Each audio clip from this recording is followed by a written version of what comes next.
Queridos amigos, minhas senhoras e meus senhores, que Deus possa nos envolver com o seu manto de amor nesta noite. Tem a mim chamado a atenção o aspecto da religiosidade. Junto a esse aspecto, o fervor religioso, o apego à sua doutrina, as críticas, as condenações, as perseguições injustificáveis. Afinal, nós que estamos na doutrina dos espíritos, será que estamos na doutrina correta? Será que o Espiritismo vai nos garantir a salvação? Qual será, em verdade, a religião do futuro? Qual será? A espírita? A católica? A evangélica? Ou uma doutrina oriental? Qual delas? Cada qual acredita que a sua doutrina esteja fundamentada na verdade. E o Dr. Drauzio Varela, que é ateu, materialista, ele faz críticas aos religiosos, porque ele sabe que é uma verdade, que quando um evangélico passa numa esquina à noite e observa o despacho colocado ali por seguidores do humanismo, por exemplo, vai achar aquilo horrível, vai condenar.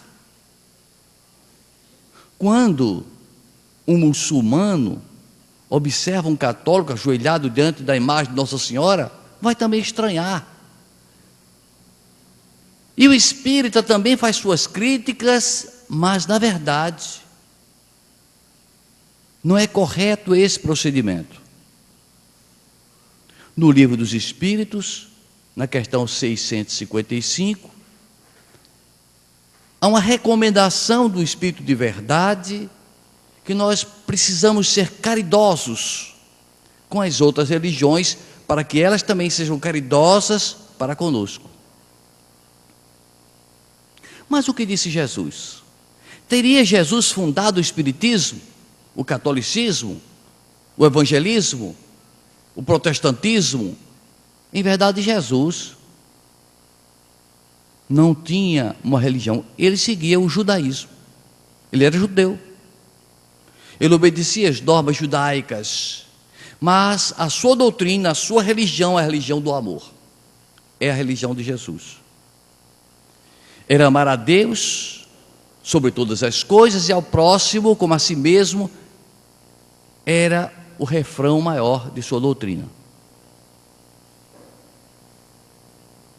O que dizia a mensagem do Mestre para nós? E Jesus recomendava-nos em Mateus capítulo 7, pedi e dá-se-vos-á, buscais e achareis, batei e abre-se-vos-á. Com essa colocação de Jesus, tranquilamente, todas as religiões serão salvas, porque todas elas pedem, todas elas buscam, todas elas batem. E Jesus acrescenta ainda mais: qual o pai que ao pedido de um filho, desejando um pão, lhe dá uma pedra, desejando um peixe, lhe dá uma serpente? Quanto mais Deus. Por conseguinte, seja uma tribo das mais antigas, seja os pródromos da civilização, ainda praticando o canibalismo, seja qual seja o grupo de criaturas humanas, onde esse grupo estiver ou estivesse e fizesse um pedido, Deus estaria protegendo aquele grupo, porque afinal de contas são filhos de Deus, são irmãos nossos. Portanto, desde já nós concluímos que religião é aparência, é um rótulo, apenas um rótulo, nada mais que isso. É muita presunção bater no peito e achar que a doutrina espírita é melhor do que a católica, do que o evangélico. Não existe isso, porque não é a doutrina que vai salvar, mas a mensagem doutrinária que nos transforme. O apóstolo Paulo, na sua epístola aos Romanos, capítulo 2, ele diz: para Deus não há acepção de pessoas. Então, se para Deus não há acepção de pessoas, não há distinção, tanto faz ser católico, espírita, protestante, ateu, é filho de Deus, ele está ali. O mais é ingenuidade, é ignorância,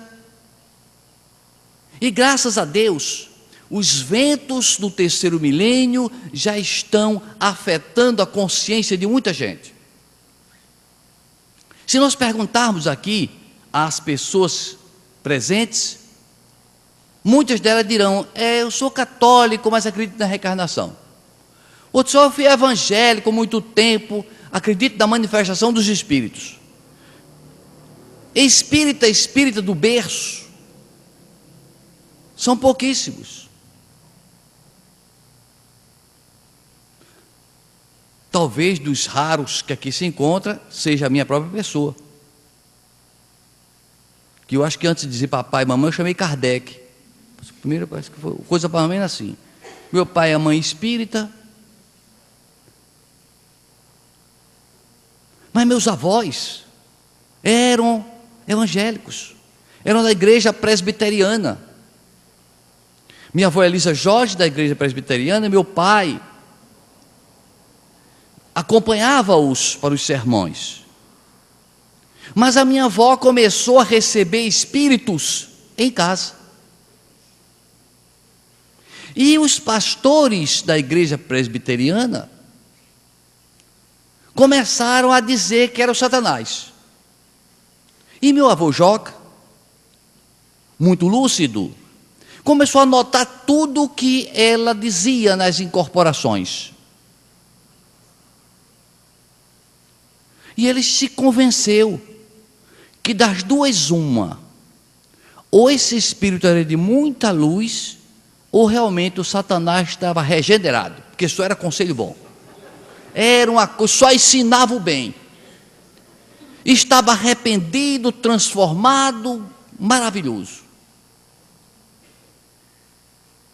E meu pai, nessa convivência, nesse dia a dia, vendo, presenciando a sua mãe, minha avó Elisa Jorge, receber espíritos falando de outros idiomas, e minha avó era semi-alfabetizada, que falava italiano fluentemente.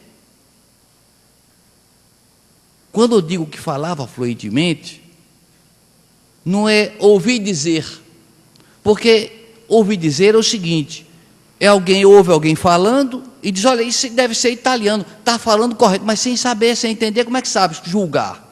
Acontece que meus avós tinham uma mercearia e transitava por essa mercearia viajores estrangeiros, eram italianos, ingleses, franceses, e passando na nossa mercearia, adentravam e lá, por coincidência, ela incorporava e passava a conversar em francês, em italiano, poliglota.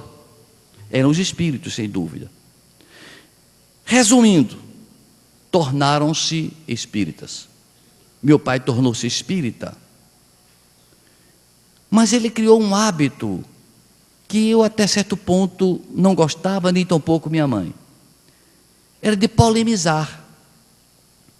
Era debates de argumentos, principalmente porque os evangélicos não aceitavam perder adeptos tão fervorosos. Então prepararam um jovem com um curso de teologia, inclusive era primo de meu pai, e ele, depois que passou 6 meses estudando, foi à nossa residência para convencer meu pai de que ele estava errado, precisava voltar para ser da igreja presbiteriana. E aí que acontecia aquelas discussões terríveis, longas. Meu pai falava alto, o outro também. Ia das 6 horas da tarde, 18 horas, até mais de meia-noite. Minha mãe aflita: Elígio, acaba com isso, eles vão acabar com essa discussão. O fato é que, como meu pai tinha muito argumento, com o tempo, esse seu primo, que ia ser pastor evangélico, abandonou a igreja. Abandonou. E eu disse para papai, não foi bom, porque ele era uma pessoa que tinha fé, e depois das discussões perdeu a fé. Ainda bem que tempos depois, ele encontrou-se mais uma vez com meu pai e disse: Elígio, de todas as doutrinas, as que mais se aproximam da verdade é o Espiritismo. Mas o que queremos chamar a atenção aqui é que discutir, polemizar, colocar o outro no canto da parede, ou ser colocado no canto da parede, não tem futuro algum. Não tem. Porque aquela romancista que naturalizou-se brasileira, Clarice Lispector, ela diz que tem defeitos que ela não pode tirar, porque às vezes ela está sustentada naquele defeito. Então, determinada crença não podemos tirar de uma pessoa, porque aquela crença às vezes é a coluna de sustentação daquela criatura, e se a gente desmorona aquela coluna, a gente derruba aquela estrutura psicológica daquela personalidade. É um crime. Se você crê, continue crendo. Se você gosta, continue gostando. Eu só rezo ajoelhado diante de uma vela acesa. Muito bem, continue assim. O nosso amigo Joseni, ele nos conta que ele era da polícia rodoviária e foi chamado para uma urgência. Um carro havia capotado e dentro do carro o motorista estava se ultimando. E esse motorista que estava morrendo olhou para ele e disse: traga uma vela e põe na minha mão que eu quero entrar no outro mundo iluminado. Mas era a crença dele. Entendem? É a crença, ele crê daquela forma, não vamos destruir. É evidente que a vela material que nós conhecemos jamais vai iluminar o mundo espiritual. Nós sabemos disso, mas se ele crê dessa forma, respeitemos. E foi o que ele fez. Disse: meu amigo, eu não tenho vela aqui, mas eu preciso uma vela na minha mão, que eu estou morrendo. Ele lembrou-se do isqueiro, acendeu o isqueiro, botou na mão e ele agradeceu. Que Deus lhe abençoe. Uma gratidão que ficou na alma dele pela eternidade, porque botou na consciência que vai entrar iluminado por causa do isqueiro aceso. Então respeitemos as visões dos nossos semelhantes. O grande filósofo escocês David Hume, do século XVIII, início do século XVIII, ele fez um estudo sobre a origem das religiões. É bom a gente ler David Hume, porque a gente vai compreender que nós nascemos de uma mesma fonte, nós viemos do mesmo lugar, temos uma mesma origem. E por que tanto desentendimento? Ele nos diz que a origem das religiões, elas nasceram do medo, sem dúvida, do medo. Do medo das intempéries, da força da natureza. Era um tremor de terra, era um vulcão em erupção, era um trovejar no espaço, a caída de um raio,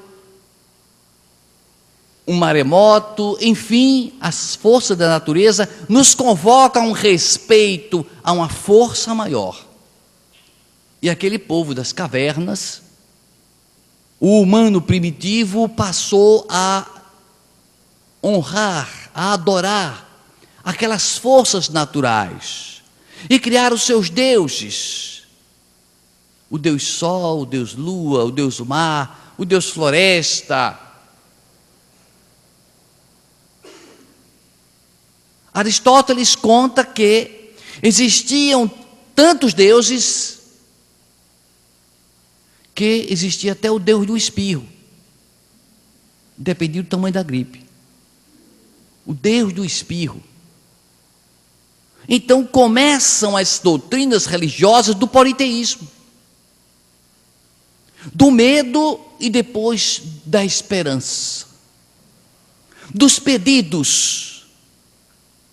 E nesses pedidos e nesses medos, os seres humanos passaram a fazer rituais para agradar seus deuses, os deuses que eles passaram a homenagear. E cada povo, como não tinha internet naquela época, criava uma filosofia religiosa diferente, absolutamente diversa do outro povo vizinho ou próximo. Mas cada um imaginava que o seu Deus era o verdadeiro, porque atendia às suas orações, porque, como dissemos, pedi e dá-se-vos-á, buscais acharei, bateu e abri-se-vos-á. Deus atende a todos. Então todos os povos nômades, primitivos, ignorantes, faziam suas rogativas e Deus atendia. Lógico que eram filhos de Deus. David Hume, entre detalhes, explicando-nos que esses pedidos eram atendidos. E então eles começaram a fazer uma espécie de negociata com Deus, que Deus devia ser semelhante ao ser humano que gosta de ser bajulado. Vamos agradar Deus, vamos bajular Deus.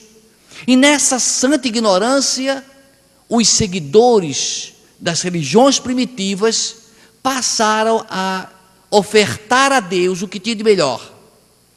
O que é que eles tinham de melhor? Os filhos, os primogênitos. E passaram a queimar seus próprios filhos como oferendas ao Criador.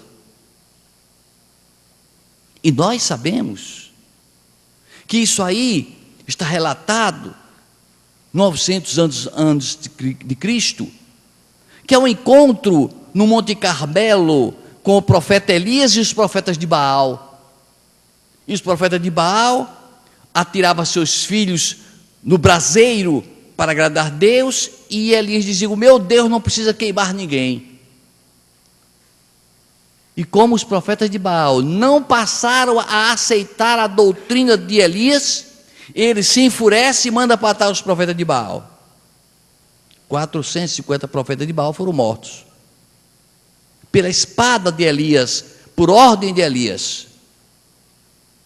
Então David Hume, ele é muito claro a explicar que as religiões no seu nascedouro eram politeístas, caminhando para o monoteísmo, e que essas diferenças religiosas de povos, de lugares, de um para outro, deram origem às desavenças, os atritos, porque o meu Deus é melhor do que o seu Deus. Eu peço e ele me atende, o seu eu não acredito. E parece que ainda hoje existe um pouco disso. Mas é ignorância. É muita ignorância. Então, David Hume, ele faz críticas a essa crença fanática, aos milagres religiosos sem comprovação científica. E ele tanto falou que suas obras foram inseridas no índex, proibidas. Era a falta de liberdade que havia naquela época, liberdade religiosa. Hoje a gente diz besteira até demais, e ninguém proíbe ninguém. Graças a Deus que estamos livres para falar. Mas veio Cristo nos trazer a doutrina do amor, escolhendo o povo hebreu que era monoteísta. Ele precisava de um povo monoteísta para trazer a sua mensagem. E escolhe o povo hebreu. Nasce em Belém, mora e pratica sua missão às margens do mar da Galileia, do mar azul da Galileia, do piscoso mar, e traz sua mensagem morredora para todos nós. Mas Jesus tinha um tempo de vida aqui, foi crucificado, ressuscitou dos mortos, partiu. E a doutrina continua se arrastando. Se arrastando porque havia dificuldades do povo aceitar a doutrina que Jesus deixara, que não era mais o judaísmo. Até que surge a palavra cristão, cristianismo, e nos primórdios era muito simples. Os sermões eram uma ceia que fazia homenagem a Jesus, partindo o pão, dividindo com os semelhantes. Os sacerdotes eram escolhidos entre o povo comum. Mas foi passando o tempo e os cristãos passaram a ser muito perseguidos. E a igreja cristã nos primórdios, para sobreviver, começou a adotar rituais, paramentos. E com isso foi se distanciando do cristianismo primitivo do Cristo. Com isso, alguns seguidores, achando que estava se fugindo da simplicidade de Jesus, cometem excessos. Não, essa doutrina não é mais a de Jesus. Eu vou sacrificar a minha vida.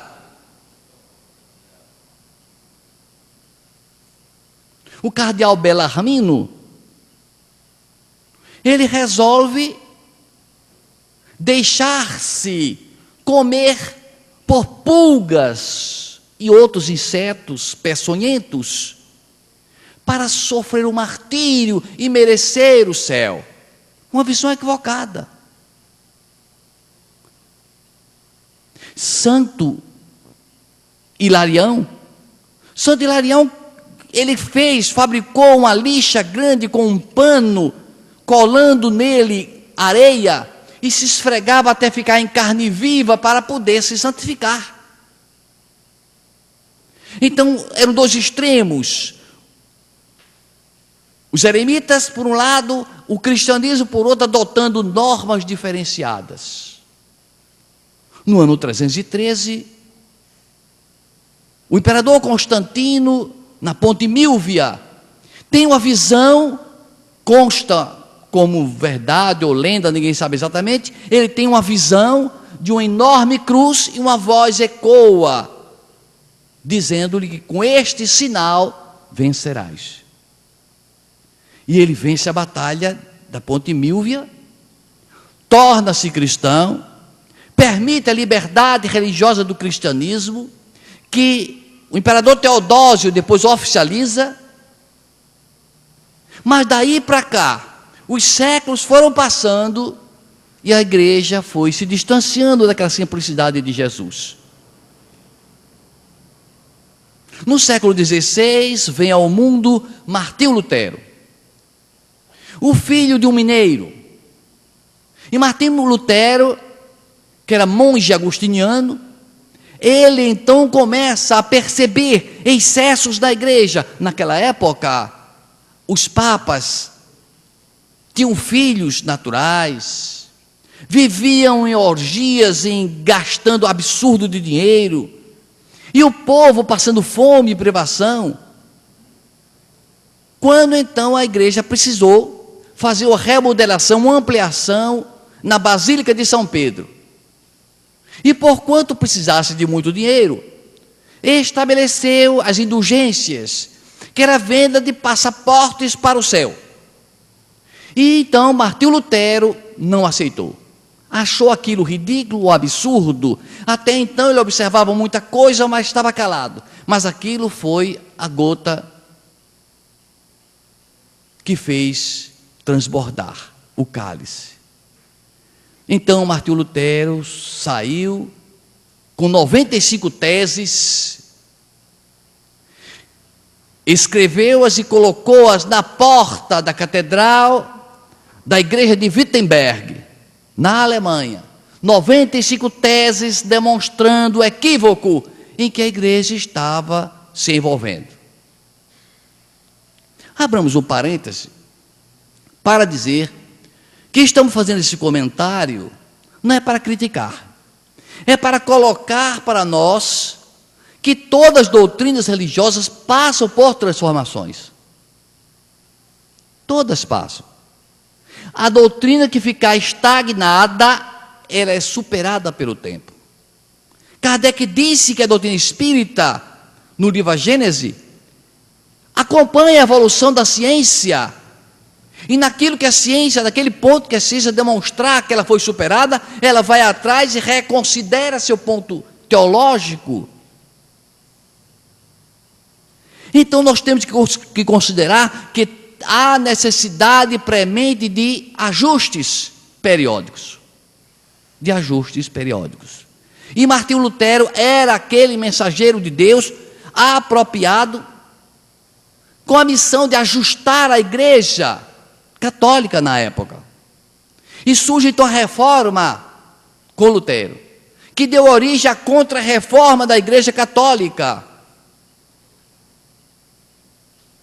Mas Martinho Lutero, no ano de 1513, ele coloca as 95 teses, no ano de 1520, ele é excomungado. Mas ele continua divulgando. Um dos pontos importantes da sua missão é que ele traduz a Bíblia para o alemão, para que todo o povo lesse a Bíblia. E nós temos que dizer aqui, a todo pulmão, que nós devemos aos evangélicos, mas muito aos evangélicos, as chaves bíblicas, a divulgação da Bíblia, a leitura da Bíblia, porque eles são pesquisadores realmente muito fortes. Eu tenho uma enciclopédia bíblica evangélica comigo, maravilhosa. São pesquisas realmente muito sérias. E Martinho Lutero, então, ele faz todo esse trabalho de reestruturação de uma nova doutrina, mas uma doutrina que não mais admitia a salvação pelas obras, porque antes o catolicismo estava utilizando-se da argumentação das obras.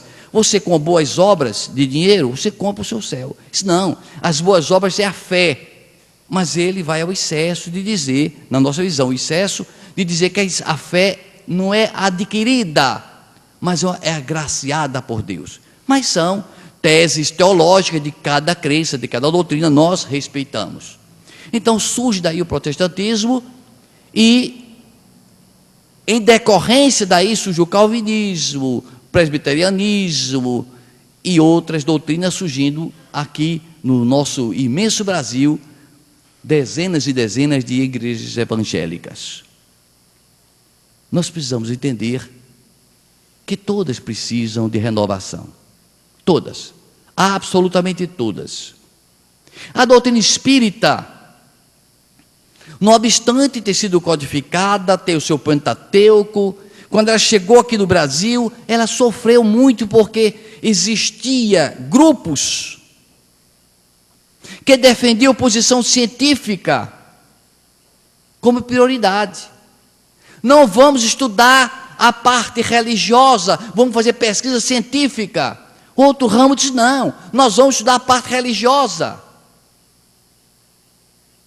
E desavenças, atritos e discussões. O corpo de Jesus é de carne e osso ou fluídico? Discussões enormes que eu até me envolvi. A maior tolice do mundo é discutir se o corpo de Jesus era assim ou assado. O importante é a sua mensagem, é o conteúdo transformador de sua mensagem. E no ano de 1949, em outubro, 5 de outubro, no Congresso Espírita Pan-Americano, realizado no Rio de Janeiro, dá-se o Pacto Áureo, em que se unem todos os espíritas do Brasil. Houve uma nova modificação, houve uma nova melhora, houve um novo aperfeiçoamento, houve sim. E precisa haver sempre um chamado para que a gente não fuja, não se distancie da essência, para que a gente não se estagne.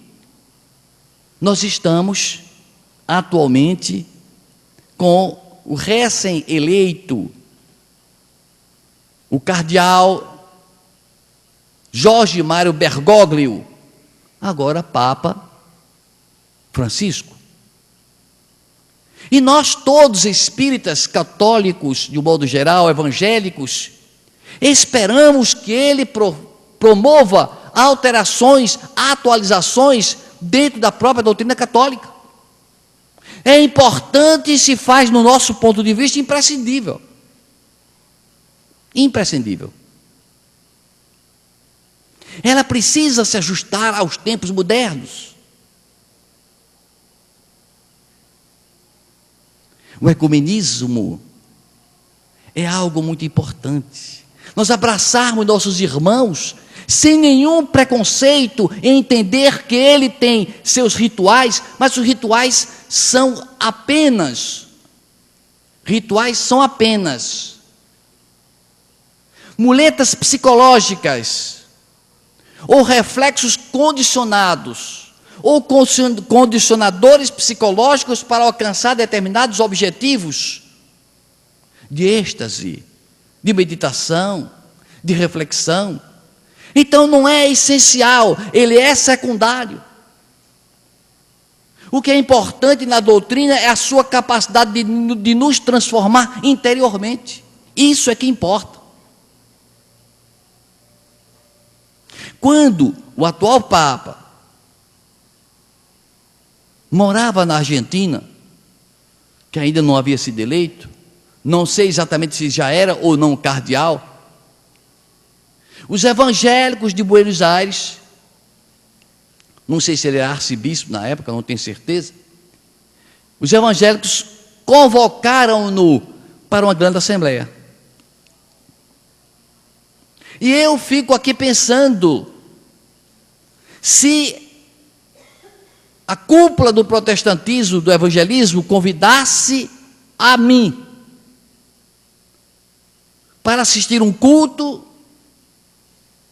eu até iria. Até o culto eu iria. Com certeza, porque eu assisto muitas missas da Igreja Católica, já assisti a alguns cultos, eu iria. Mas veja o que aconteceu em seguida. Ele assiste ao culto, milhares de pessoas assistindo, e eles fazendo aquela observação. Aqui está presente o convidado de honra, o bispo, ou arcebispo, ou cardeal na época, eu não sei exatamente, aqui. Levanta a mão, meu irmão, bem discreto, para que ninguém notasse. Levanta a mão. Ele levantava, o povo aplaudia. Quando terminou todo o sermão, disse: o arcebispo faria questão de vir até aqui, junto a nós, pastores, para receber nossa bênção. Eu achei humilhante. Mas a ignorância é minha. Ignorância é minha. Eu não iria. Me perdoe, porque eu estou longe disso. Eu ir lá para receber, a me ajoelhar, e os pastores ficar na frente de todo mundo, eu acho que não tinha coragem não. Mas ele foi. Ele foi, subiu ao púlpito, ajoelhou-se, os pastores rezaram em cima dele, do futuro Papa. Quando terminou, que ele ficou de pé, e que foi se despedir, disse: orem por mim. Nada mais belo do que isso, orem por mim. Porque a oração não tem carimbo. Quanto mais pessoas orarem por mim, melhor. Ele disse isso, essa frase, assim que tomou posse no Vaticano. Orem por mim. essa atitude nossa para com o nosso próximo. Portanto, jamais devemos ridicularizar as crenças dos nossos irmãos, seja quais forem, por mais absurdas que pareçam, porque são atos exteriores. Através daqueles atos exteriores, eles entram em contato com Deus, e às vezes nós, se esses atos exteriores, não conseguimos falar com Deus.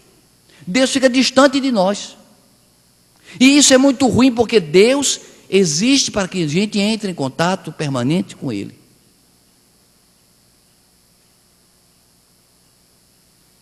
O evangelismo de Buenos Aires aplaude o Papa e aguarda ansiosos pelas alterações que ele possa provocar na Igreja Católica. E eu também, e nós espíritos também.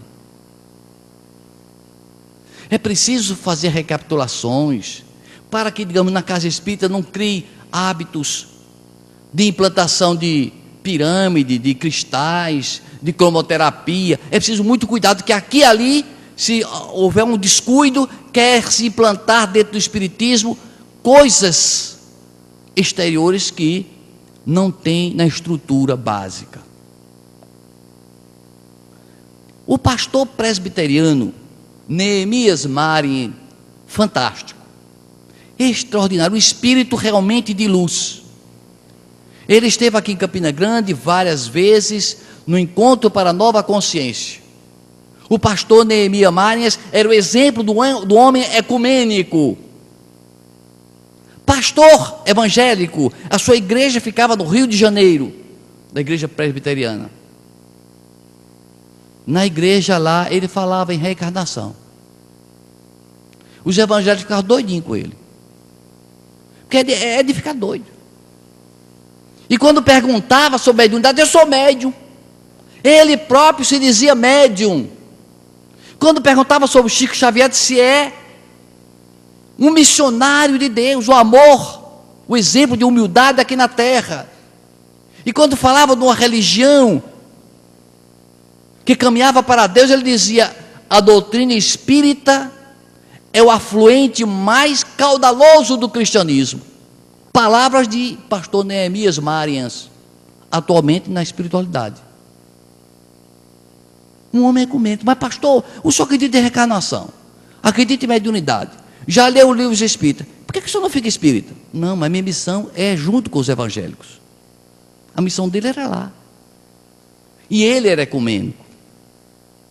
E nós precisamos ser ecumênicos, abraçar todos, exatamente todos, mesmo porque quando a gente desencarna, que chega no outro mundo, não vai para um lugar diferente. Ou seja, o católico vai para a igreja católica, o protestante, o evangélico, para a igreja evangélica, o espírita para o templo espírita.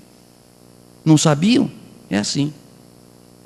Ou seja, lá no mundo espiritual tem mesquitas muçulmanas fantásticas, templos católicos fabulosos, templos espíritas maravilhosos. Porque o católico não podia ser diferente, acostumado, criou no seu psiquismo aquele ritual. Chegasse lá e ia ser forçado a estudar espiritismo, não tem sentido. Esse céu não seria céu, seria o inferno. Você colocar na cachola do outro coisa que ele não quer aceitar. Então, vamos respeitar, porque lá vai ter lugar para todo mundo. Lugar para todo mundo. E o pastor Neemias Marias dizia: quanto ao ecumenismo, eu cito sempre o educador alemão Melanchthon, que foi contemporâneo de Martinho Lutero, que contribuiu, que ajudou, trabalhou com Martinho Lutero, que deu sequência ao trabalho de Martinho Lutero após sua morte. Melanchthon, ele disse e deixou para nós a seguinte frase sobre o ecumenismo: unidade naquilo que é essencial. O que é essencial, por exemplo? O amor. Então, sejamos unidos, todas as religiões do mundo, do planeta, unidos naquilo que é essencial, no amor. Livres, naquilo que é duvidoso. A gente pensa como quer, segue como quer. E caridosos com as coisas diferentes. Este é que é o ecumenismo ensinado por Melanchthon, que conviveu com Martinho Lutero, a quem ele ensinou grego, e com quem ele aprendeu teologia, Melanchthon. Então, meus queridos amigos, minhas senhoras, meus senhores, graças a Deus, que as pessoas estão pouco a pouco acabando com aquela visão deturpada da doutrina espírita, e estão nos respeitando e dizendo: fulano deve ser uma criatura muito, eu não conheço não, mas deve ser uma criatura muito boa e muito honesta, porque eu soube que é espírita. Isso é muito bom, isso é muito bom para nós.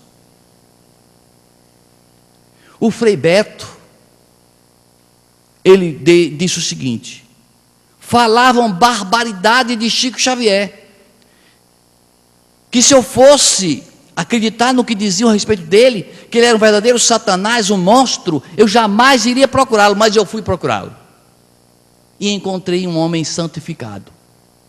E digo para vocês católicos, Frei Beto, Deus tomara que todo católico seguisse o exemplo de Francisco Cândido Xavier.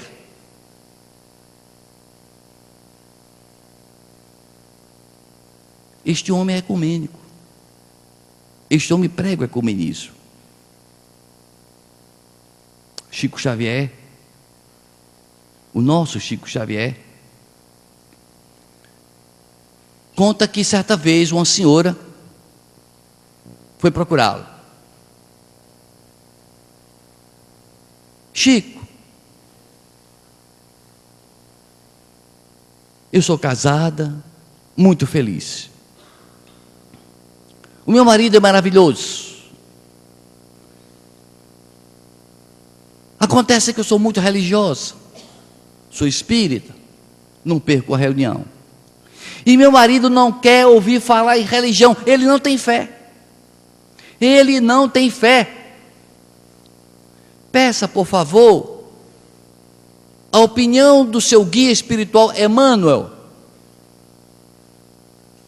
E Emmanuel era aquele guia, eu não sei se a explicação, me perdoe, guia carrapato. Para onde ia Chico, ele ia atrás pregado. Eu junto de Chico direto, Chico só fazia virar assim: Emmanuel, e aí? E eu fico com vergonha. Com vergonha porque eu passo por problemas. E quando eu digo assim: mas olha, cadê meu guia? Ele disse: olha, eu tive todo o tempo ao seu lado, você não estava em sintonia comigo. Isso é humilhante. Ele fica do lado da gente, a gente não vê, não sente, não escuta. E o guia disse para ele: ó, diga a essa senhora que Deus não tem pressa, que Deus tem pressa que o homem seja bom, mas quanto adquirir uma fé, uma crença religiosa, e só o tempo vai construir. Deus tem pressa que o homem, que a criatura humana seja boa. É essa a finalidade, é esse o objetivo. É nos transformar em pessoas melhores. Aqui nós estamos falando, não é só para trazer informações científicas, filosóficas, não. É para que a gente assimile dentro de nós impulsos novos para que sejamos pessoas melhores. Porque se sairmos daqui iguais ao que entramos, o orador não disse nada. Pode rasgar o DVD, o CD, tudo. Não valeu nada. Que a função tem de ser transformadora. De reflexão, de profunda reflexão.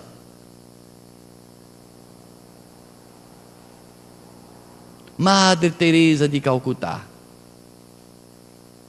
sai da Europa com todo luxo e regalia e vai residir na Índia, em Calcutá, junto dos pobres, e diz: eu quero comer a mesma comida que eles comem. Mas a senhora não tem costume, vai morrer de fome. Esse arrozinho, eu não vou comer isso mesmo. E ela acudia as pessoas no meio da rua, pessoas roídas de bichos, de tapurus, mal cheirosas, ela abraçava como irmãos queridos, só para espírito de luz. Um fabuloso espírito de luz estava ali. A Madre Teresa não era uma pessoa comum. Ela acode um cidadão todo chagado, mal cheiroso, abraça-o e começa a enxugar aquelas feridas purulentas. Ele olha para ela e diz: ó santa mulher, qual é a tua religião que eu quero seguir? Porque o exemplo daquele era para seguir a religião. Ela podia ter arfado o peito e ter dito assim: eu sou católica, apostólica, romana. Não disse. Meu filho, o meu Deus é você, e a minha religião é o amor. Eu achei de um gesto ímpar, fantástico, maravilhoso, belíssimo, inigualável, inalcançável para nós, ainda inalcançável. Voltemos a Jesus. Voltemos a Jesus. Afinal, qual será a religião que vai nos salvar? Em Lucas capítulo 10, um doutor da lei busca Jesus e lhe pergunta: o que farei para herdar a vida eterna?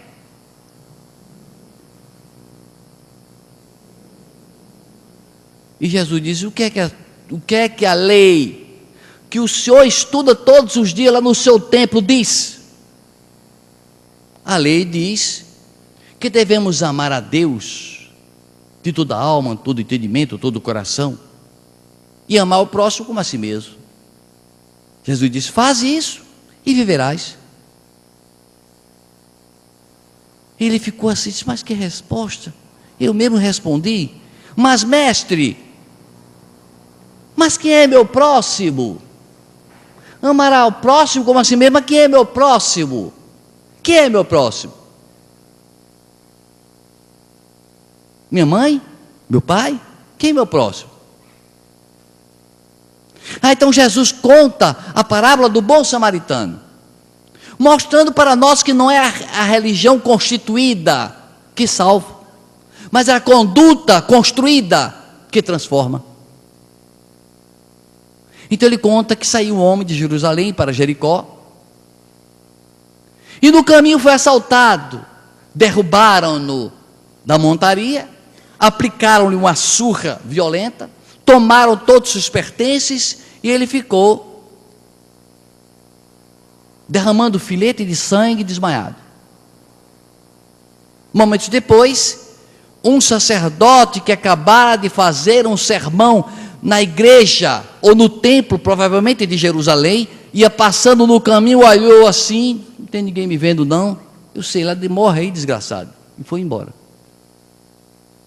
Depois passava um levita, que é auxiliar do sacerdote, é aquele que auxilia nos sermões, o levita. Passou, avistou aquele homem maltrapilho, surrado, inspirando cuidados, e disse: eu não vou me meter nessa confusão não, deixa lá, e foi embora. Depois aparece um samaritano, que era um cidadão que era condenado, criticado pelos judeus, como pessoa sem grande valor. Ele passa e se condói, desce do cavalo, morreu, por certo morreu. Chega perto, ausculta, diz: não está vivo ainda. Vai lá no cavalo, traz vinho, lava as feridas com vinho, unta com azeite, suspende-o com sacrifício, coloca-o sobre a montaria, sai a pé e leva o resto do trajeto até uma estalagem, entrega aquele homem na estalagem, dá 2 dinheiros, diz: olha, tome conta deste homem que eu encontrei ali, não sei quem é, eu só tenho esse dinheiro, cuide dele dei um banho, dei a dormida para ele. Quando eu voltar da minha viagem, eu passo aqui e pergunto se teve outras despesas. Se tiver, eu volto a complementar. Jesus concluiu a história e perguntou: doutor da lei, quem foi o próximo para aquele homem que estava vitimado ao chão? Quem foi o próximo para ele? Para a vítima que estava ferida, quem foi o próximo para ele? Sem dúvida que o próximo foi o samaritano. Vai, meu filho, e faz de igual maneira. Então não é a religião, não é aquele que reza, não é aquele que aplica passes, não é aquele que faz sermão, não é aquele que está dentro do templo, é aquele que construiu dentro de você, dentro dele, no seu coração, o templo de Deus, o templo do amor, da compaixão. É isso que liberta o ser humano, é isso que o faz diferente dos outros, que o faz diferente dos animais inferiores. O amor, o amor, o amor. Que Jesus nos abençoe hoje e sempre.